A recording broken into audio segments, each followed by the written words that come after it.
Hello, this is the third installment of since I began the Katherine Anne Porter channel a few weeks ago, and in this video we'll be analyzing Katherine Anne Porter's magnificently written short story, The Journey. Now originally this story was titled The Old Order, but the title was changed in Porter's collected stories to The Journey, and the sequence of stories was titled The Old Order.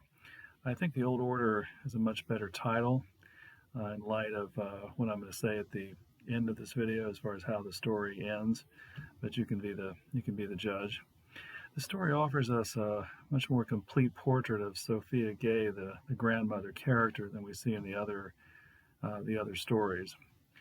So just to kind of run down sort of the character traits of the grandmother, which are emphasized throughout this story.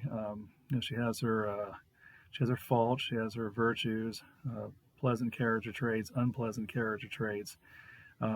She and Nanny, the slave, always keep a sharp eye over everything and everyone.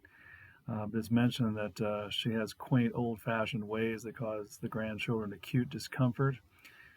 She and Nanny always talk about the past. They agree the world is changing swiftly, but they think things still might come back full circle to the old ways they had known, the narrator says.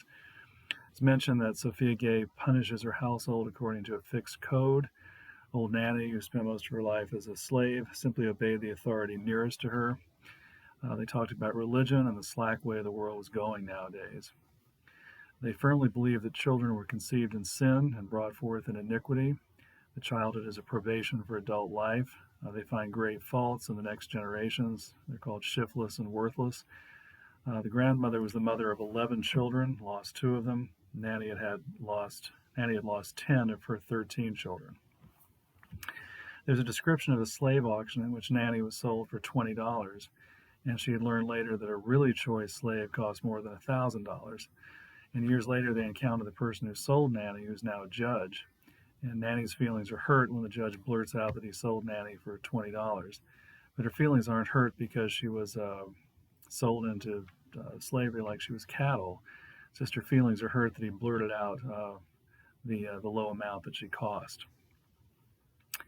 It's also mentioned the grandmother is distressed by one of her son's wives, calling her too modern because she's asking for the vote, going out in the world to earn a living. She represents the new woman, which the grandmother is a little bit appalled by.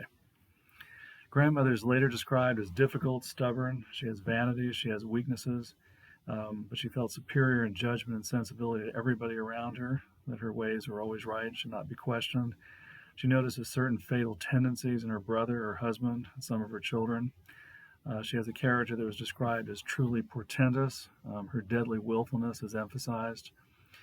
And also that she had a deeply grounded contempt for men, that she despised men. She thought they broke up the stronghold that she had built for her family. 2 of her sons run away. She whips them, but then she remembers how mercilessly she had driven all of them. The last paragraph, one of her daughters-in-law is exasperated having to deal with the grandmother. But then her husband, one of the sons, says that they can change everything back after she's gone. And then at the end of the story, she is gone. She drops dead over the doorsill. So with everything we know about the grandmother, I think Porter is posing a question at the end to the reader, which is the grandmother's death a bad thing or a good thing? Is the death of the old order that she represents a bad thing or a good thing? And since Porter herself does not take sides, she leaves it to the reader to decide.